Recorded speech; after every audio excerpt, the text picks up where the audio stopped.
On ne sait jamais ce qui nous attend au coin de la rue. On entre dans un pub sans savoir qui sera là. C'est cette excitation, cette ignorance qui provoque une montée d'adrénaline.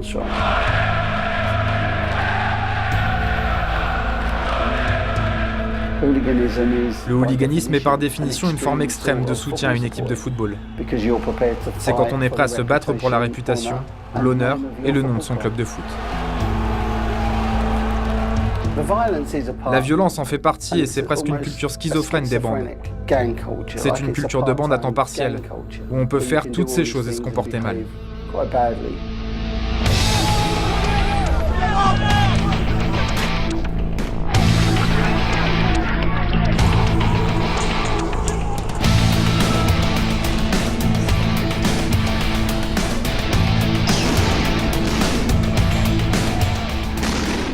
Le hooliganisme, c'est un monstre, et il évolue. Il est en constante évolution.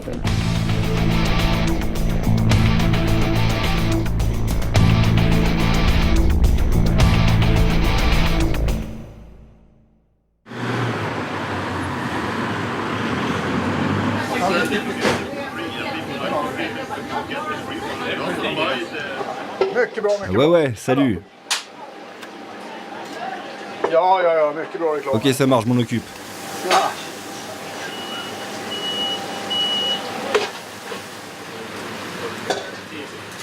Il est propriétaire de 3 restaurants, mais préfère griller la viande lui-même. Ce ne sont pas seulement ses employés et ses clients qui l'appellent chef. Le chef, c'est le surnom du fondateur des Wise Men de Göteborg, l'une des bandes des ultras de foot les plus violentes d'Europe. À l'époque, Göteborg était une équipe sympathique. On n'avait pas vraiment d'ennemis. Les gens venaient seulement regarder le foot, emmenaient leur famille et tout. Stockholm, d'autre part, avait des supporters beaucoup plus violents. Et pour eux, nous étions des cibles faciles. Ils ont donc commencé à venir ici, à ravager les pubs et à harceler les gens. Certains d'entre nous ont eu assez et se sont dit « Ok, on va mettre fin à tout ça, on va riposter ». Au début, ça ressemblait plus à de la légitime défense. Après un certain temps, on a compris qu'on était meilleur et on a commencé à être plus offensif. On a commencé à voyager à l'étranger ou à Stockholm. Moi, j'ai été poignardé. J'ai eu 2 côtes cassées, un bras cassé. Avant, c'était plutôt old school. Ravager des pubs, se bagarrer sans aucune règle, les gars utilisaient des bâtons, des couteaux, des bouteilles, des chaises, tout ce qui nous passait sous la main. Maintenant, c'est plus violent. Mais la violence était pire à l'époque. Les gens n'avaient pas de règles. En fait, ils voulaient juste s'entretuer. En fin de compte, l'un de nos gars est mort. À présent, c'est plus comme un sport. On a des combats dans la forêt.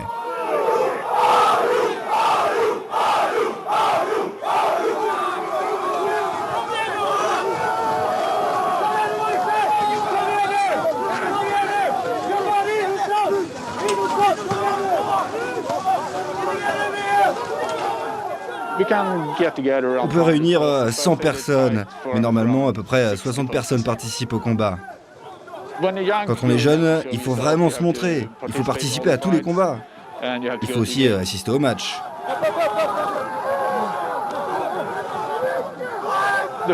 Les combats sont vraiment importants. On ne peut pas se plaindre en se disant « Ma petite copine ne veut pas me laisser y aller ». Il faut y aller.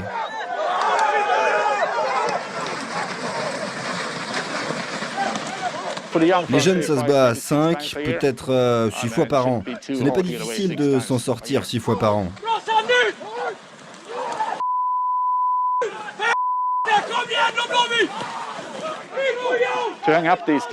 Pour être en forme, il faut s'entraîner au moins 3 fois par semaine. Il faut vraiment être en forme.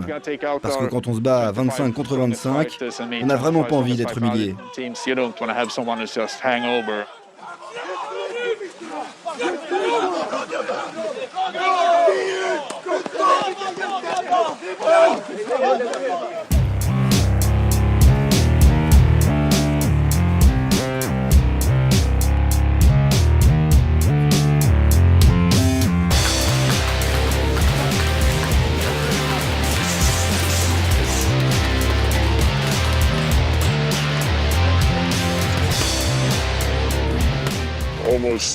Presque tout le monde ici va au match et pratique des styles de combat différents. La boxe thaï, la boxe, le MMA, Et une fois par semaine, nous nous entraînons ensemble. Nous avons des contacts avec Djurgården. On va voir où ils seront lundi. On va essayer de se mettre d'accord sur le nombre de combattants pour éviter la police et tout ça. Chaque rencontre est différente. Parfois, nous avons nos réunions secrètes. Parfois, on se voit dans un pub au centre-ville. S'ils veulent se battre en dehors de la ville, nous devons être d'accord. S'ils veulent se battre dans la ville, nous devons être d'accord aussi. La meilleure façon, c'est de les contacter. On peut les suivre dans un pub ou quelque chose comme ça, pour les attaquer avant ou après le match, ça dépend. La meilleure façon, à mon avis, est de les faire sortir du pub pour avoir un combat équitable, sans objet en verre, sans témoin. Normalement, ça prend 1, 2, 3 minutes. Que faut-il faire pour gagner? Les faire tomber par terre. Ou les faire fuir. Être agressif et intelligent aussi. Il s'agit plus de tactique et de compétences, de combat individuel et tout ça. Si on reste debout, on a gagné.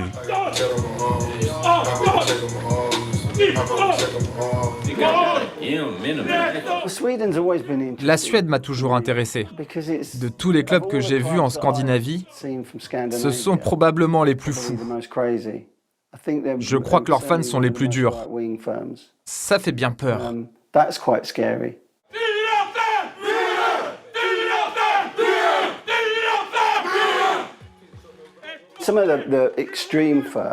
Pour certaines firmes les plus extrêmes, comme The Wise Men, Bad Blue Boys ou d'autres, les bagarres c'est la base. C'est une confrontation avec certains clubs, ce n'est pas à tous les matchs. Quand c'est de la rivalité locale, il y a de la violence pour savoir qui sera le plus fort.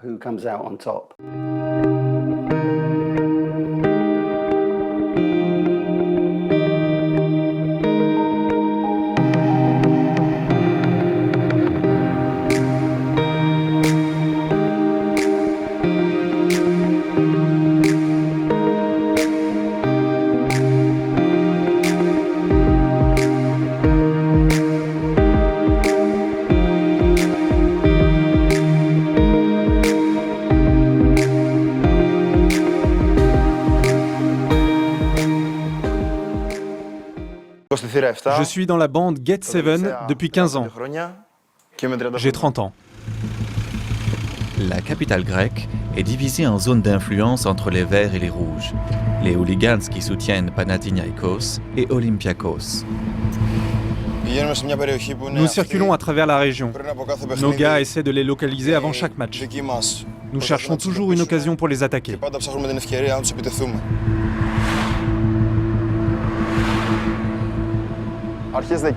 Début décembre, nous avons attaqué des hooligans du Panathinaikos. C'était lors d'un match de volleyball. Ils étaient à peu près 150. Nous sommes venus et nous les avons attaqués lorsqu'ils sont sortis à la fin. La moitié de nos gars étaient près de la porte et les ont frappés. Vous voyez ces taches? Nous avons brûlé leur moto.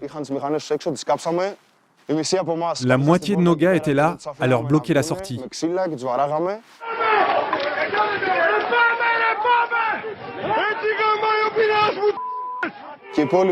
Nous les avons battus avec des matraques.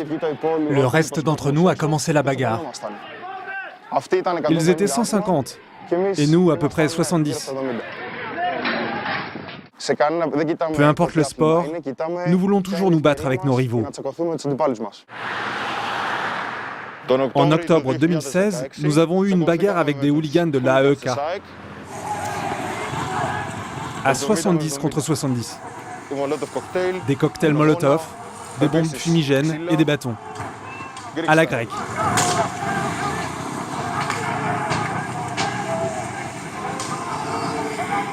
En fin de compte, ils sont partis. Ils se sont enfuis. Nous en avons capturé 2. Bien sûr, nous avons gagné. Ce fut une grande victoire. Dans chaque bagarre, il y a des blessés des deux côtés. Pourtant, par respect envers les morts, je n'en parlerai plus.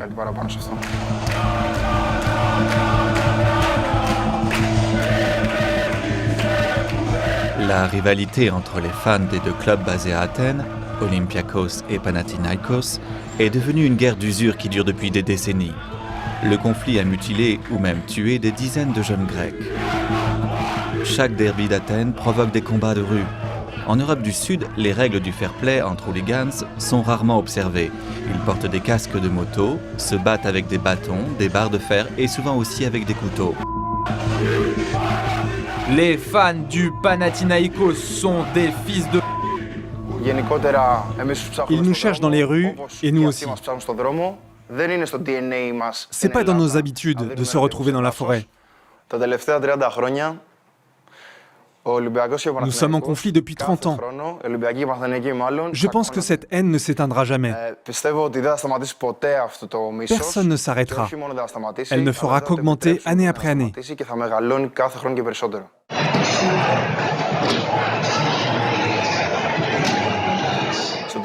La dernière bagarre avec AEK a eu lieu quand la police nous a provoqués après notre défaite. Nous les avons affrontés pendant une demi-heure.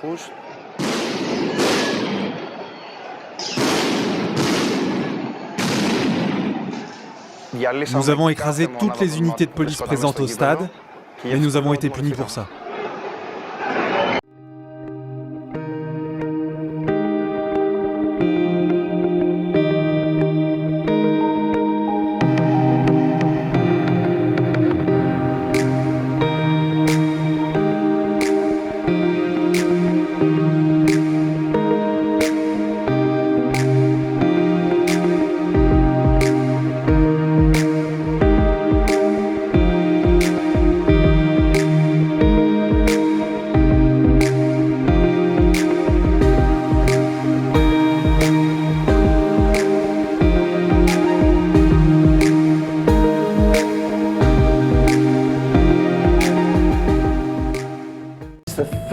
C'est cette menace de violence, ce potentiel de violence, c'est ça la source d'adrénaline.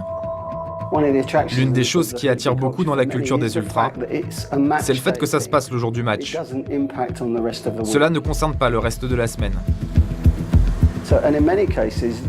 Souvent donc, vous ne verrez pas les gars avec qui vous allez au foot, parce que vous habitez dans des endroits différents. Vous faites des choses différentes dans la vie.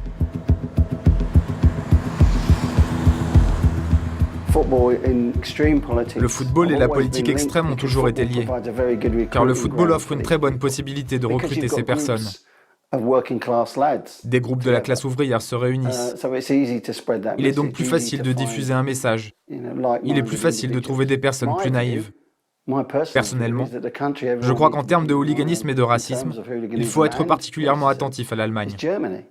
Suite à la situation difficile en matière d'immigration, la colère devient de plus en plus forte et la situation empire. Ils ont eu ça dans leur histoire, soyons objectifs.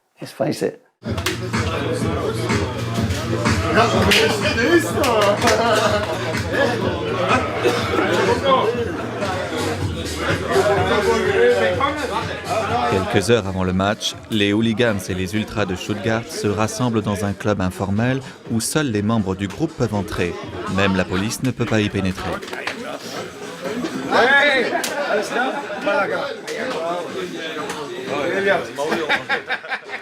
C'est le bar privé où nous nous rencontrons avant les matchs. C'est un lieu privé, il y a environ 150-200 personnes. Nous restons ici, nous prenons un verre ou deux et puis nous allons au stade ensemble. Andreas est un vétéran du mouvement des hooligans à Stuttgart. Membre distingué du groupe, il a commencé à se battre dans les années 80. C'est l'un des rares à ne pas avoir peur de montrer son visage. Avant, quand j'étais petit, on n'utilisait pas le mot hooligan. Ce terme est venu d'Angleterre plus tard. Je pense qu'il y avait moins de règles auparavant, elles ont été formulées plus tard, genre ne pas attaquer ceux qui sont sur le terrain. Il n'y avait pas de mot hooligan. Si les fans venaient au stade, la bagarre était garantie. Nous étions vraiment jeunes, 14 ou 15 ans, nous avons eu un match à l'extérieur à Karlsruhe. Nous sommes à peine sortis du train, les poches pleines de pierres et la bagarre a commencé à la gare. C'était ma première grande bataille de football.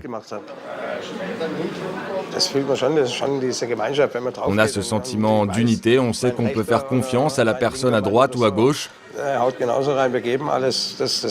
Ce qu'on apprécie, c'est cet esprit d'équipe. On se bat ensemble avec ses amis et ses frères. La première fois que je me suis retrouvé dans cette situation, non, je n'avais pas vraiment peur. J'étais nerveux et j'ai cessé de retenir mes coups. Et là, les choses ont suivi leur cours. On a l'impression d'être dans un film.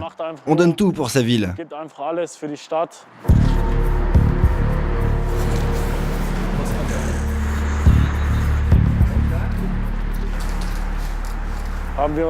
Il y a quelques années, on a volé une bannière des Desperados de Dortmund. Et ils se sont vengés par un acte lâche. Ces chiens de Dortmund ont pénétré par effraction dans notre fan club et ont volé toutes nos bannières. C'est là qu'a commencé la véritable rivalité entre nos clubs.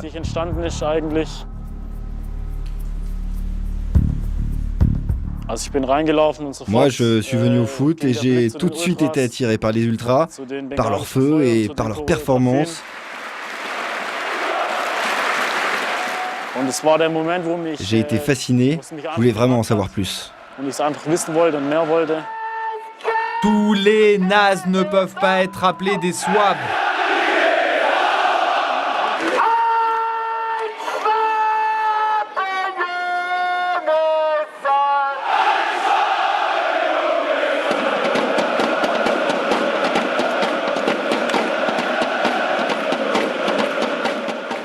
C'est comme ça que je suis entré dans le groupe.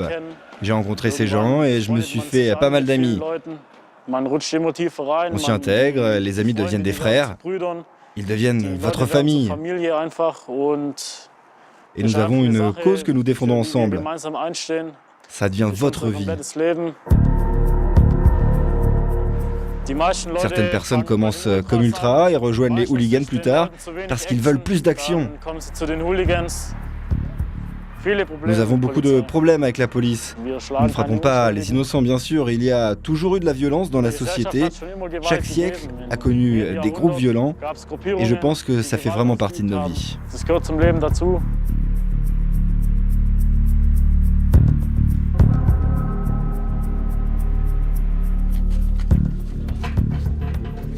Un mois avant le match de Stuttgart, la police allemande s'est rendue au siège d'une bande de hooligans pour interroger leur leader. Ils avaient appris qu'une grande bagarre était planifiée. Depuis, la police du pays suit attentivement les fans et les hooligans les jours de match.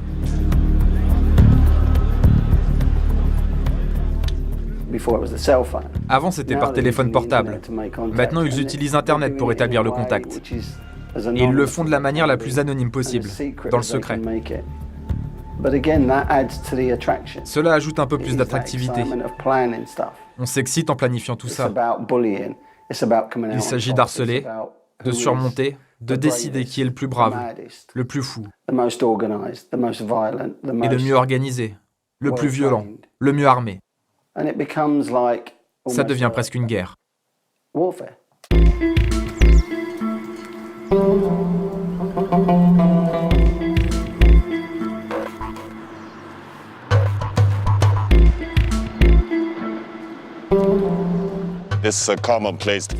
Ici, à Göteborg, faire des graffitis est une chose commune. Là, il y a le pont principal de Göteborg. Il est bien situé, on peut voir les images chaque fois qu'on passe par le pont.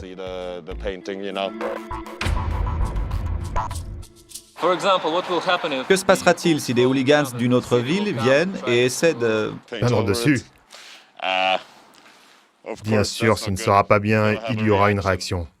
Je vis la vie de hooligan 24 heures sur 24, 7 jours sur 7.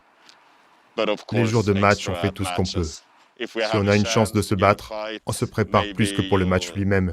Mais ça dépend aussi du match et du type de bagarre. J'espère que nous allons nous battre. Djurgården, c'est un rival très important.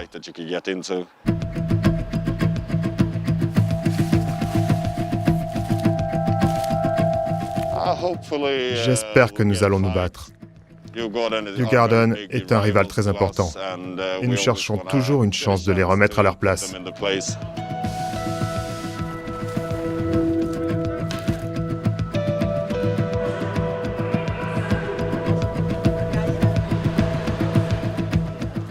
Nous n'avons pas de bonne relation avec les flics, bien sûr. Ils essaient de nous bloquer, mettre fin à nos bagarres. Tous les flics sont des...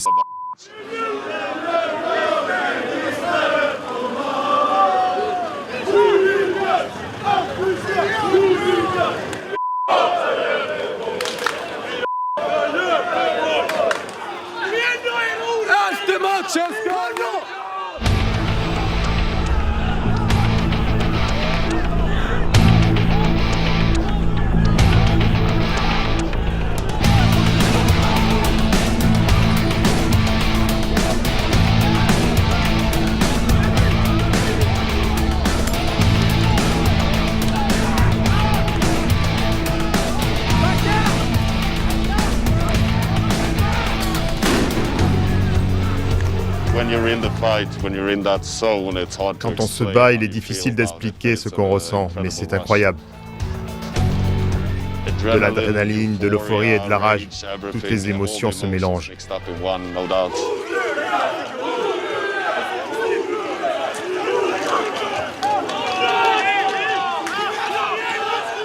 La police bloque toujours tout. On a beaucoup de problèmes en Suède, mais les hooligans sont vraiment la cible numéro 1. J'ai vraiment du mal à comprendre ça, parce qu'ils savent que nous avons nos règles. Bien sûr, nous nous défonçons dans les champs, mais encore une fois, on n'en fait pas trop.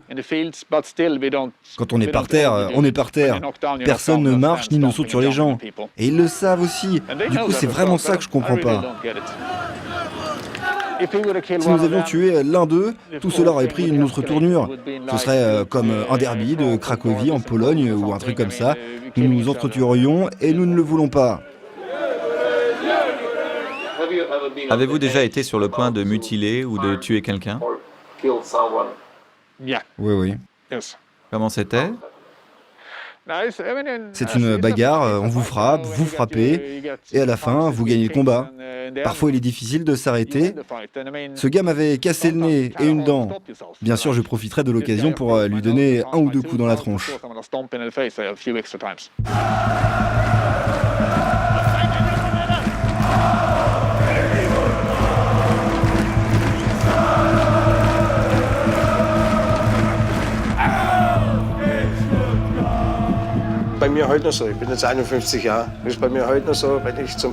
Même si j'ai 51 ans, si mon équipe joue à l'extérieur, j'aime toujours voyager dans le train spécial avec 500 à 600 autres fans pour aller me battre. Parce qu'on représente notre ville. Peu importe si votre équipe gagne ou perd, il s'agit de tout donner.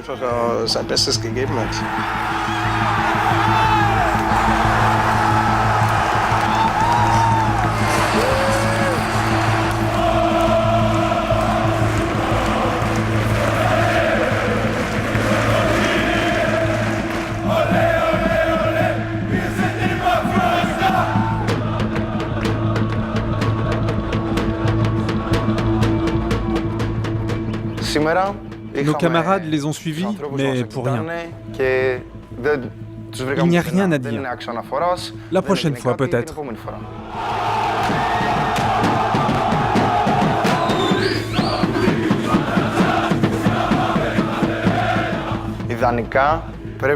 L'idéal, c'est de gagner à la fois sur le terrain et dans la rue. Chacun à sa place. Si j'avais à choisir, j'opterais au moins pour un match nul et pour notre victoire dans la rue.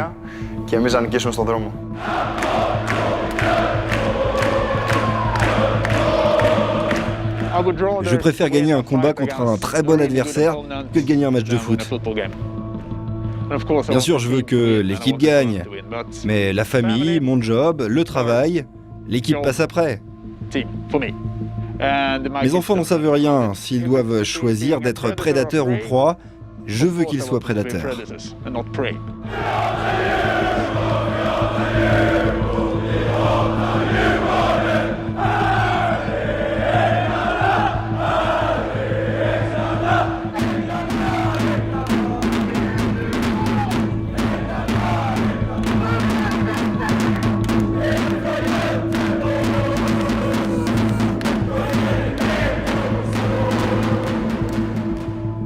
Le hooliganisme est un monstre qui évolue. Je ne sais pas vraiment ce qui va se passer à l'avenir. Le fait qu'on en parle toujours à la télé prouve que le problème n'a pas été réglé. Il ne le sera jamais. Ils savent qu'ils ne le régleront jamais.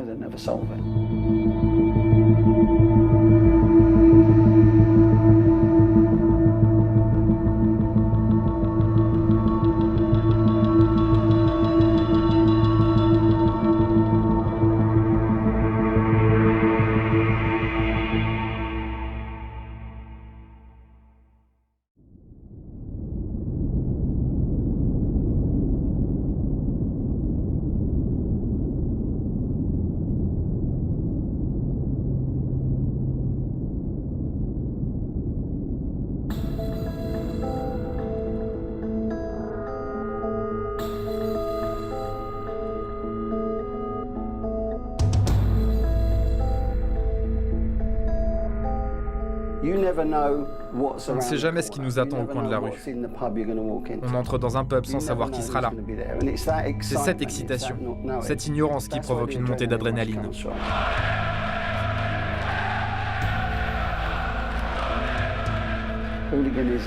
Le hooliganisme est par définition une forme extrême de soutien à une équipe de football. C'est quand on est prêt à se battre pour la réputation, l'honneur et le nom de son club de foot. La violence en fait partie et c'est presque une culture schizophrène des bandes.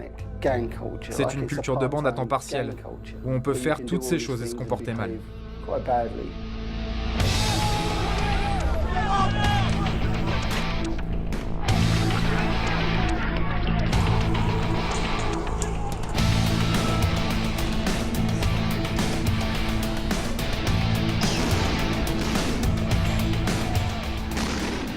Le hooliganisme, c'est un monstre, et il évolue. Il est en constante évolution.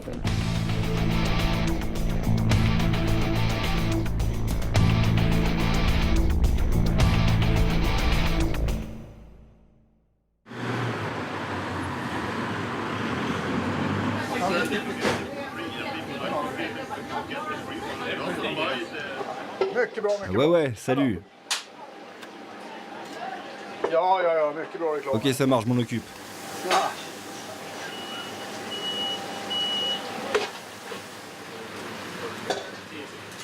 Il est propriétaire de 3 restaurants, mais préfère griller la viande lui-même. Ce ne sont pas seulement ses employés et ses clients qui l'appellent chef. Le chef, c'est le surnom du fondateur des Wise Men de Göteborg, l'une des bandes des ultras de foot les plus violentes d'Europe. À l'époque, Göteborg était une équipe sympathique. On n'avait pas vraiment d'ennemis. Les gens venaient seulement regarder le foot, emmenaient leur famille et tout. Stockholm, d'autre part, avait des supporters beaucoup plus violents. Et pour eux, nous étions des cibles faciles. Ils ont donc commencé à venir ici, à ravager les pubs et à harceler les gens. Certains d'entre nous ont eu assez et se sont dit « Ok, on va mettre fin à tout ça, on va riposter ». Au début, ça ressemblait plus à de la légitime défense. Après un certain temps, on a compris qu'on était meilleur et on a commencé à être plus offensif. On a commencé à voyager à l'étranger ou à Stockholm. Moi, j'ai été poignardé. J'ai eu 2 côtes cassées, un bras cassé. Avant, c'était plutôt old school. Ravager des pubs, se bagarrer sans aucune règle, les gars utilisaient des bâtons, des couteaux, des bouteilles, des chaises, tout ce qui nous passait sous la main. Maintenant, c'est plus violent. Mais la violence était pire à l'époque. Les gens n'avaient pas de règles. En fait, ils voulaient juste s'entretuer. En fin de compte, l'un de nos gars est mort. À présent, c'est plus comme un sport. On a des combats dans la forêt.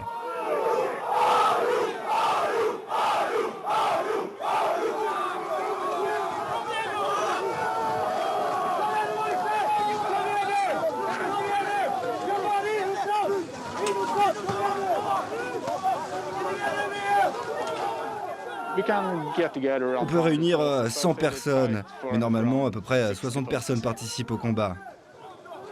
Quand on est jeune, il faut vraiment se montrer, il faut participer à tous les combats. Il faut aussi assister aux matchs.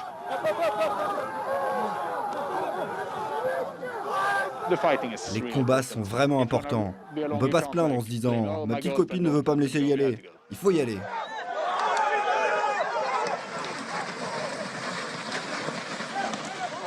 Les jeunes, ça se bat 5, peut-être 6 fois par an. Ce n'est pas difficile de s'en sortir 6 fois par an.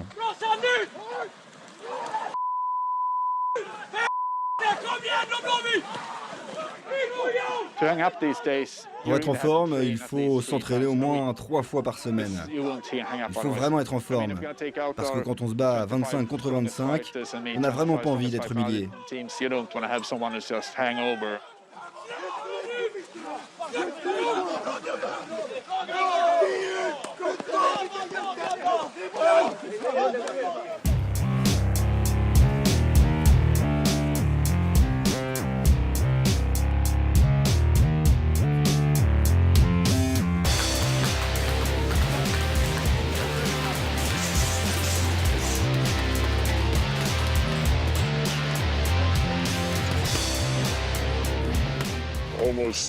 Presque tout le monde ici va au match et pratique des styles de combat différents. La boxe thaï, la boxe, le MMA, et une fois par semaine, nous nous entraînons ensemble. Nous avons des contacts avec Djurgården. On va voir où ils seront lundi. On va essayer de se mettre d'accord sur le nombre de combattants pour éviter la police et tout ça. Chaque rencontre est différente. Parfois nous avons nos réunions secrètes. Parfois on se voit dans un pub au centre-ville. S'ils veulent se battre en dehors de la ville, nous devons être d'accord. S'ils veulent se battre dans la ville, nous devons être d'accord aussi. La meilleure façon, c'est de les contacter.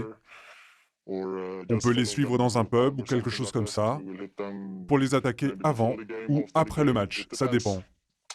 La meilleure façon, à mon avis, est de les faire sortir du pub pour avoir un combat équitable, sans objet en verre, sans témoin. Normalement, ça prend 1, 2, 3 minutes. Que faut-il faire pour gagner? Les faire tomber par terre. Ou les faire fuir. Être agressif et intelligent aussi. Il s'agit plus de tactique et de compétences, de combat individuel et tout ça. Si on reste debout, on a gagné.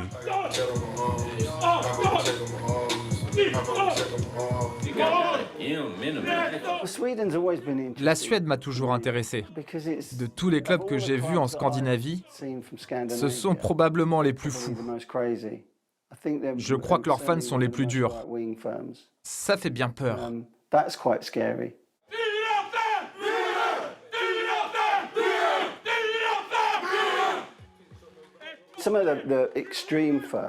Pour certaines firmes les plus extrêmes, comme The Wise Men, Bad Blue Boys ou d'autres, les bagarres c'est la base. C'est une confrontation avec certains clubs. Ce n'est pas à tous les matchs. Quand c'est de la rivalité locale, il y a de la violence pour savoir qui sera le plus fort.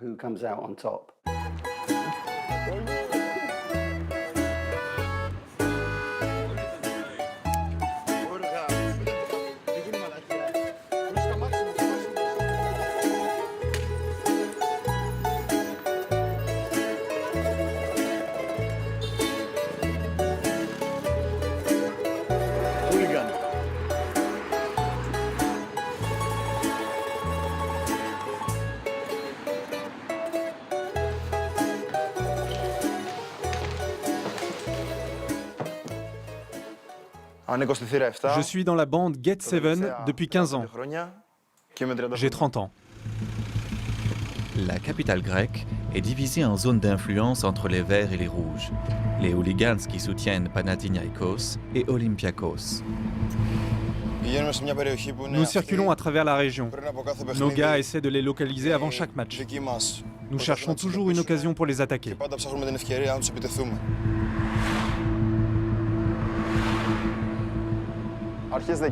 Début décembre, nous avons attaqué des hooligans du Panathinaikos. C'était lors d'un match de volley-ball. Ils étaient à peu près 150. Nous sommes venus et nous les avons attaqués lorsqu'ils sont sortis à la fin. La moitié de nos gars étaient près de la porte et les ont frappés. Vous voyez ces taches? Nous avons brûlé leur moto.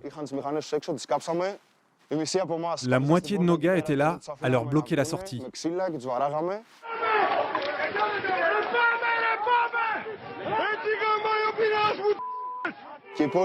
Nous les avons battus avec des matraques.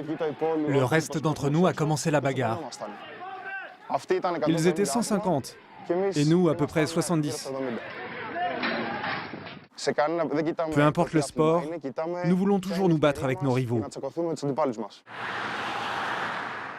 En octobre 2016, nous avons eu une bagarre avec des hooligans de l'AEK. À 70 contre 70. Des cocktails Molotov, des bombes fumigènes et des bâtons. À la grecque.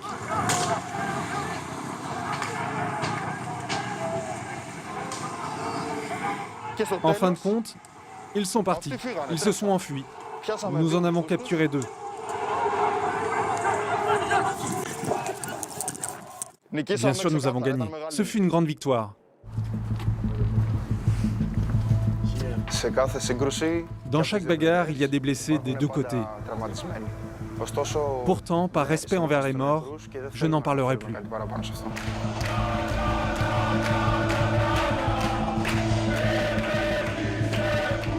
La rivalité entre les fans des 2 clubs basés à Athènes, Olympiakos et Panathinaikos, est devenue une guerre d'usure qui dure depuis des décennies. Le conflit a mutilé ou même tué des dizaines de jeunes Grecs. Chaque derby d'Athènes provoque des combats de rue. En Europe du Sud, les règles du fair play entre hooligans sont rarement observées. Ils portent des casques de moto, se battent avec des bâtons, des barres de fer et souvent aussi avec des couteaux. Les fans du Panathinaikos sont des fils de... Ils nous cherchent dans les rues et nous aussi. C'est pas dans nos habitudes de se retrouver dans la forêt. Nous sommes en conflit depuis 30 ans. Je pense que cette haine ne s'éteindra jamais. Personne ne s'arrêtera. Elle ne fera qu'augmenter année après année.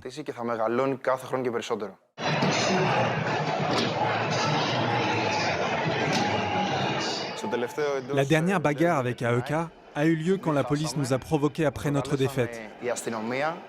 Nous les avons affrontés pendant une demi-heure.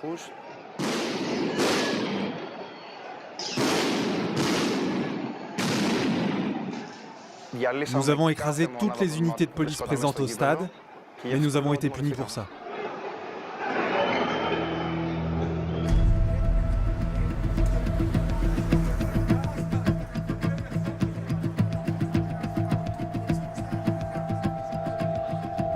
Les fans de l'Olympiakos ont été bannis des 2 prochains matchs de l'équipe. Pourtant, même si aucun spectateur ne pourra assister au prochain match, cela ne veut pas dire qu'il n'y aura pas de bagarre. Les hooligans de l'Olympiakos parcourent la ville à la recherche de groupes rivaux. 2 heures avant le début, des éclaireurs informent avoir repéré une vingtaine de hooligans de Panathinaikos. Un groupe de rouges s'y rend immédiatement, en prenant tout ce qu'ils pourraient utiliser comme arme.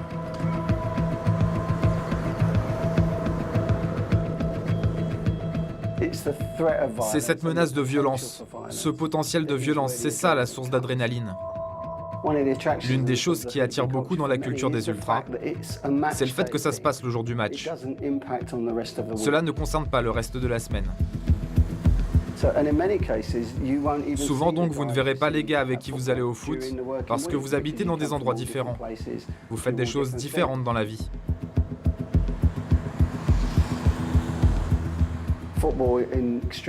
Le football et la politique extrême ont toujours été liés, car le football offre une très bonne possibilité de recruter ces personnes. Des groupes de la classe ouvrière se réunissent. Il est donc plus facile de diffuser un message. Il est plus facile de trouver des personnes plus naïves. Personnellement, je crois qu'en termes de hooliganisme et de racisme, il faut être particulièrement attentif à l'Allemagne. Suite à la situation difficile en matière d'immigration, la colère devient de plus en plus forte et la situation empire. Ils ont eu ça dans leur histoire, soyons objectifs.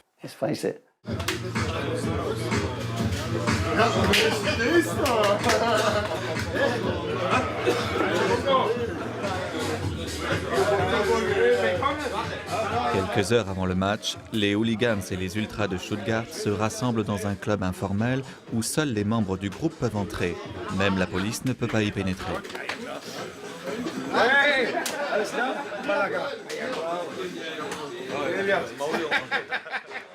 C'est le bar privé où nous nous rencontrons avant les matchs. C'est un lieu privé, il y a environ 150-200 personnes. Nous restons ici, nous prenons un verre ou deux et puis nous allons au stade ensemble. Andreas est un vétéran du mouvement des hooligans à Stuttgart. Membre distingué du groupe, il a commencé à se battre dans les années 80. C'est l'un des rares à ne pas avoir peur de montrer son visage. Avant, quand j'étais petit, on n'utilisait pas le mot hooligan. Ce terme est venu d'Angleterre plus tard. Je pense qu'il y avait moins de règles auparavant, elles ont été formulées plus tard, genre ne pas attaquer ceux qui sont sur le terrain. Il n'y avait pas de mot hooligan. Si les fans venaient au stade, la bagarre était garantie. Nous étions vraiment jeunes, 14 ou 15 ans, nous avons eu un match à l'extérieur à Karlsruhe. Nous sommes à peine sortis du train, les poches pleines de pierres et la bagarre a commencé à la gare. C'était ma première grande bataille de football. On a ce sentiment d'unité, on sait qu'on peut faire confiance à la personne à droite ou à gauche. Ce qu'on apprécie, c'est cet esprit d'équipe. On se bat ensemble, avec ses amis et ses frères. La première fois que je me suis retrouvé dans cette situation, non, je n'avais pas vraiment peur.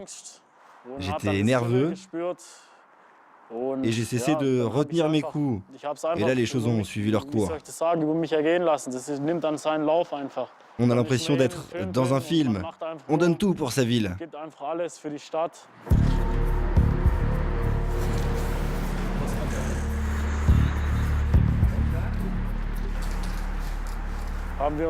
Il y a quelques années, on a volé une bannière des Desperados de Dortmund. Et ils se sont vengés par un acte lâche. Ces chiens de Dortmund ont pénétré par effraction dans notre fan club et ont volé toutes nos bannières.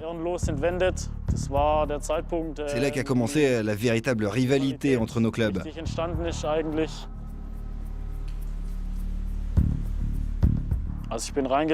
Moi, je suis venu au foot et j'ai tout de suite été attiré par les ultras, par leur feu et par leur performance.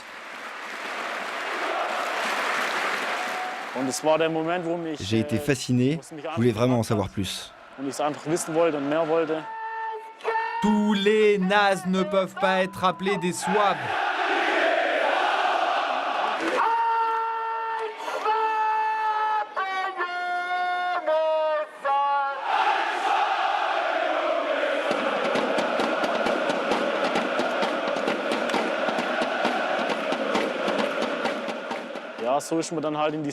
C'est comme ça que je suis entré dans le groupe.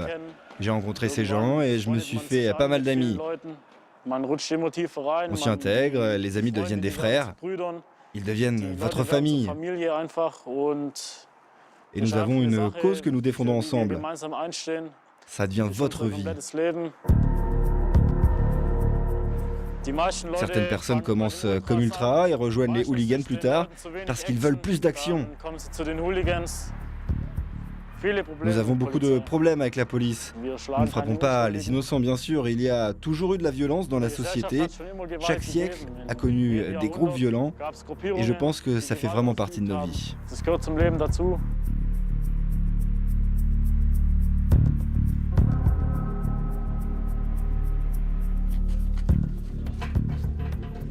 Un mois avant le match de Stuttgart, la police allemande s'est rendue au siège d'une bande de hooligans pour interroger leur leader. Ils avaient appris qu'une grande bagarre était planifiée. Depuis, la police du pays suit attentivement les fans et les hooligans les jours de match.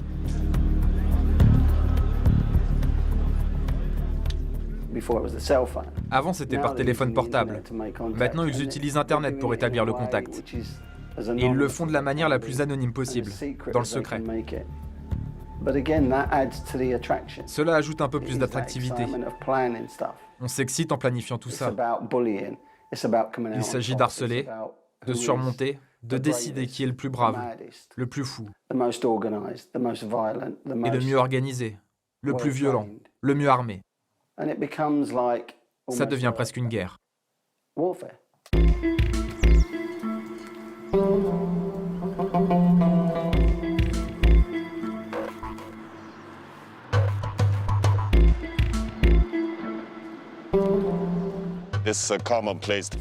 Ici, à Göteborg, faire des graffitis est une chose commune. Là, il y a le pont principal de Göteborg. Il est bien situé, on peut voir les images chaque fois qu'on passe par le pont.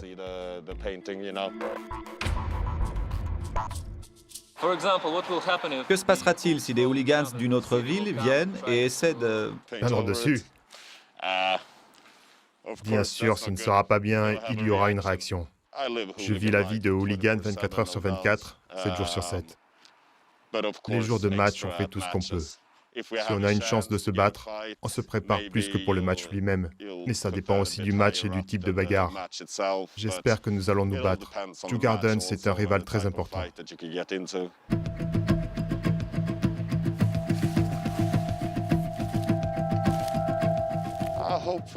J'espère que nous allons nous battre. Djurgården est un rival très important et nous cherchons toujours une chance de les remettre à leur place.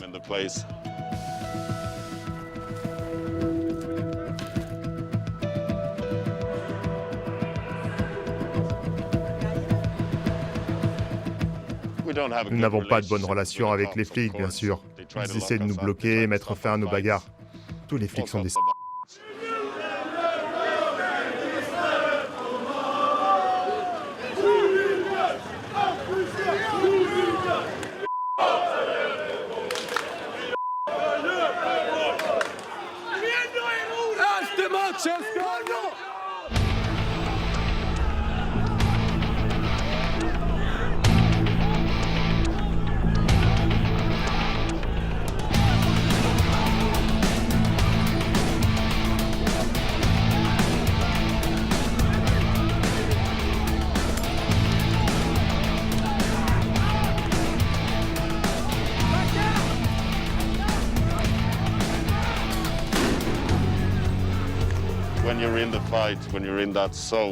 Quand on se bat, il est difficile d'expliquer ce qu'on ressent, mais c'est incroyable.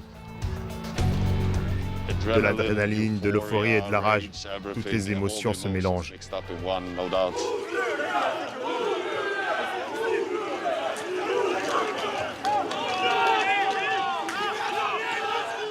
La police bloque toujours tout. On a beaucoup de problèmes en Suède, mais les hooligans sont vraiment la cible numéro 1.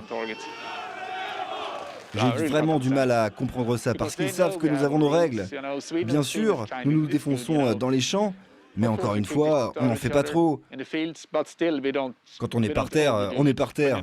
Personne ne marche ni ne saute sur les gens. Et ils le savent aussi. Du coup, c'est vraiment ça que je comprends pas. Si nous avions tué l'un d'eux, tout cela aurait pris une autre tournure. Ce serait comme un derby de Cracovie en Pologne ou un truc comme ça. Nous nous entretuerions et nous ne le voulons pas. Avez-vous déjà été sur le point de mutiler ou de tuer quelqu'un? Oui, oui. Comment c'était? C'est une bagarre, on vous frappe, vous frappez, et à la fin, vous gagnez le combat. Parfois, il est difficile de s'arrêter. Ce gars m'avait cassé le nez et une dent. Bien sûr, je profiterai de l'occasion pour lui donner un ou deux coups dans la tronche.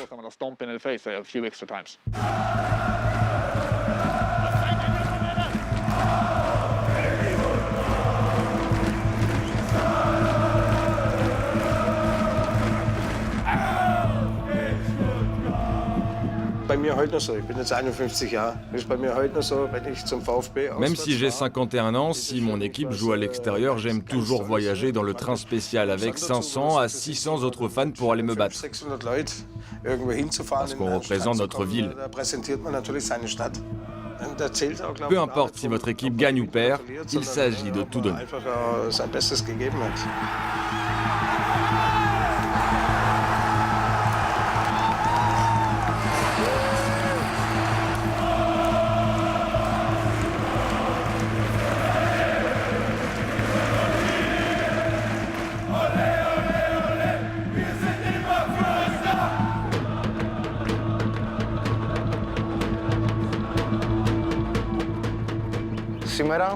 Nos camarades les ont suivis, mais pour rien.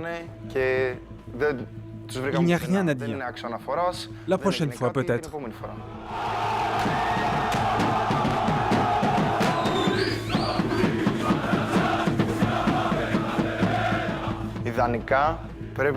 L'idéal, c'est de gagner à la fois sur le terrain et dans la rue. Chacun a sa place. Si j'avais à choisir, j'opterais au moins pour un match nul et pour notre victoire dans la rue.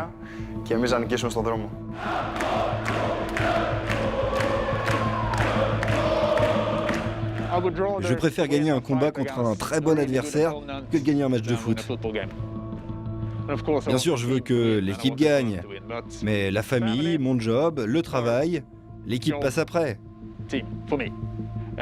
Mes enfants n'en savent rien. S'ils doivent choisir d'être prédateurs ou proie, je veux qu'ils soient prédateurs.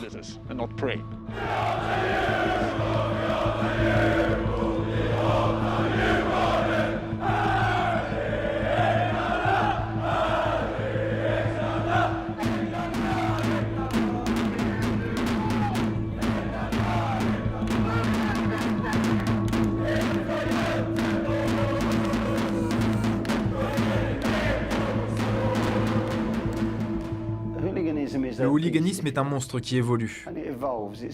Je ne sais pas vraiment ce qui va se passer à l'avenir. Le fait qu'on en parle toujours à la télé prouve que le problème n'a pas été réglé. Il ne le sera jamais. Ils savent qu'ils ne le régleront jamais.